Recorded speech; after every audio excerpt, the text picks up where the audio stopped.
kembali di channel kami, channel Putra Dwi Reza. Kita akan membahas fikih dan usul fikih. Selanjutnya, pada pembahasan kali ini kita akan membahas maqasid syariah terkait penetapan maqasid syariah, kebutuhan fakih untuk mengetahuinya, lalu cara penetapannya dan tingkatannya. Bagaimana penjelasan selanjutnya? Kita akan kepada slide selanjutnya. Selanjutnya, melompati dari tema dan judul, kita memiliki pembahasan terkait penetapan bahwa syariah memiliki maqasid dari pensyariatan itu sendiri.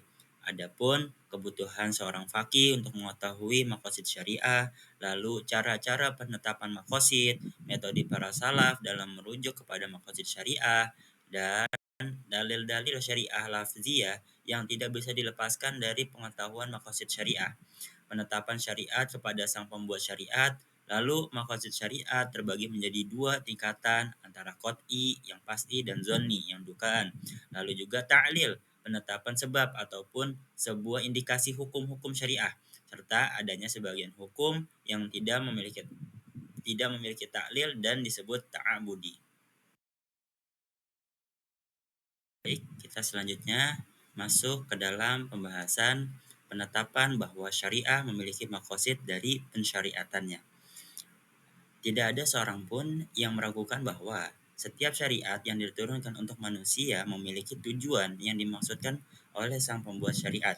Sebagai manusia diciptakan, Allah memiliki tujuan dan lain-lainnya. Begitupun juga maqasid syariat itu memiliki landasan, ataupun sebuah syariat itu memiliki landasan maqasid syariat yang menjadi latar belakang pensyariatan itu sendiri. Hal ini telah ditetapkan dengan dalil-dalil yang pasti bahwa Allah tidak melakukan sesuatu dengan sia-sia. Bukti atas hal tersebut tampak pada ciptaannya sebagaimana firman Allah Subhanahu wa taala di dalam surat Ad-Dukhan ayat 38, yaitu dan kami tidak menciptakan langit dan bumi serta apa yang ada di antara keduanya dengan bermain-main.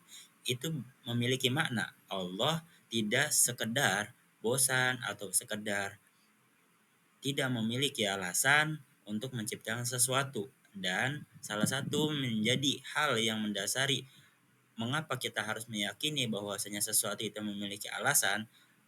Di dalam surat Ad-Dukhan ayat 39, kami tidak menciptakan melainkan dengan kebenaran. Di situ menandakan bahwasanya Allah Subhanahu wa taala yang Maha Kuasa menciptakan segala sesuatu memiliki dasar dan memiliki landasan yang membuat kita sebagai kaum muslimin harus meyakini, karena secara tidak langsung yang terdapat di dalam Al-Qur'an itu menunjukkan bahwasanya Allah adalah Maha Agung yang menciptakan segala sesuatunya dengan landasan-landasan ataupun arahan ataupun kebenaran yang menjadi bukti bahwasanya penciptaan tersebut bukanlah main-main. Lalu juga di dalam surat Al-Mu'minun menerangkan bahwasanya, maka apakah kamu mengira bahwa kami menciptakan kamu secara main-main? Dalam tanda kutip, apakah kalian tidak sadar? Apakah kalian menyangka Allah Subhanahu wa taala membiarkan kalian hidup begitu saja tanpa ada alasan? Nah, begitulah sebagaimana Allah mensyariatkan sebuah syariat mungkin dari zaman Nabi Adam sehingga sampai ke dalam zaman ataupun kurun baginda Nabi Muhammad SAW. Setiap syarat itu memiliki landasan ataupun yang kita bahas sekarang ini adalah maqasidus syariah ataupun tujuan daripada syariat tersebut. Baik, beranjak ke pembahasan selanjutnya, yaitu kebutuhan faqih untuk mengetahui maqasid syariat. Sesungguhnya sikap para mujtahid dalam memahami syariat terjadi dalam 5 bentuk.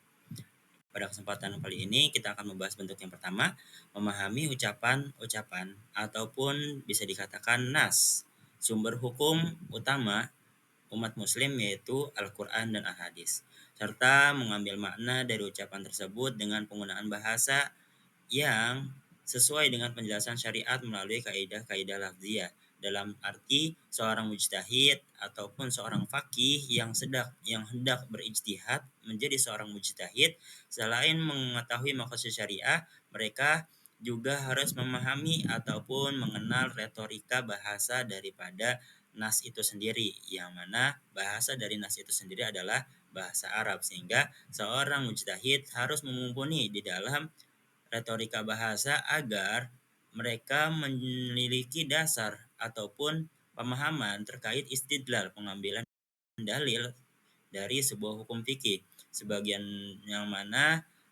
besar dari hal ini telah ditangani oleh ilmu usul fikih, sehingga retorika-retorika bahasa itu sudah memiliki cangkupan tersendiri terkait hukum fikih di dalam ilmu usul fikih ini. Dan salah satunya yang menjadi bentuk retorika bahasa penujuan daripada syariat yaitu maqasidus syariah.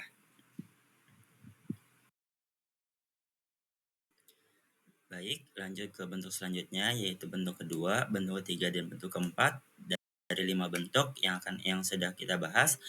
Yang bentuk kedua, seorang mujtahid harus mencari tahu hal-hal yang bertentangan dengan dalil-dalil yang tampak bagi seorang mujtahid tersebut.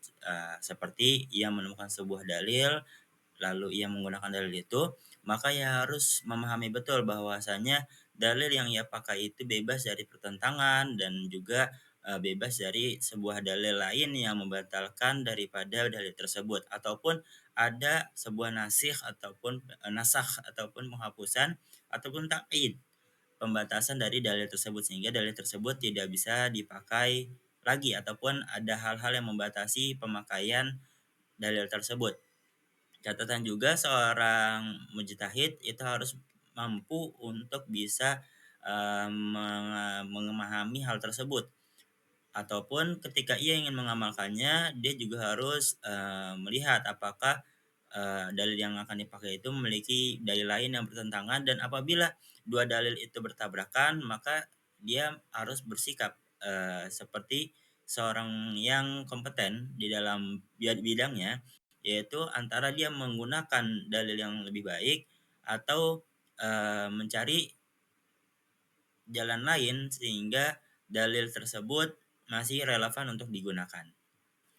Seperti menggabungkan dua dalil menjadi satu dan dan menemukan nilai lain dan lain sebagainya. Lanjut pada bentuk ketiga, yaitu kias terhadap suatu hukum yang tidak disebutkan secara eksplisit dalam nas dengan cara menghubungkan pada hukum yang sudah disebutkan setelah diketahui ilat ataupun indikasi dari hukum tersebut dari syariat yang sudah ditetapi melalui jalur-jalur penetapan ilat yang dijelaskan dalam usul fikih. Itu juga salah satu hal yang harus dipahami oleh seorang mujtahid. Lalu bentuk keempat, memberikan hukum terhadap suatu perbuatan atau kejadian baru, polemik baru yang dialami manusia yang tidak ditemukan penjelasan hukumnya secara langsung dalam dalil-dalil syariat dan tidak ada padanannya atau tidak ada dalil sepadan atau tidak ada hal yang mencocokkan sebagai kias di dalam permasalahan tersebut.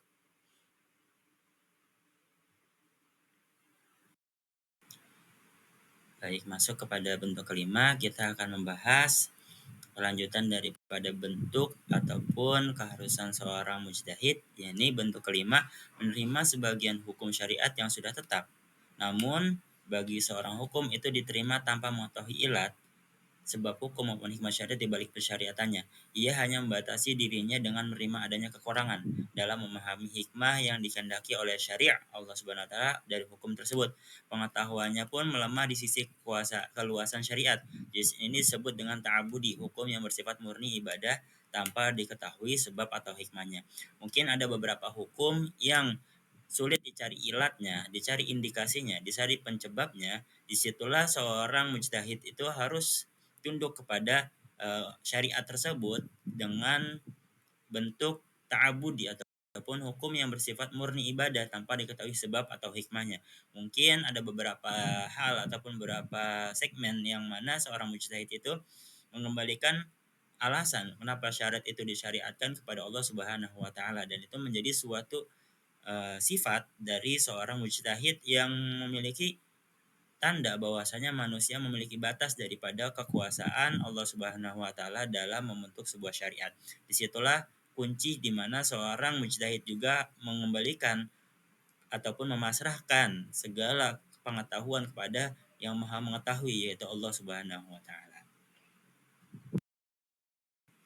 Sekian penjelasan dari kami, Putra Dwi Reza. Kurang lebihnya mohon maaf. Assalamualaikum warahmatullahi wabarakatuh. Jangan lupa klik tombol subscribe, komen, dan share ke teman-teman kalian dan semoga bermanfaat.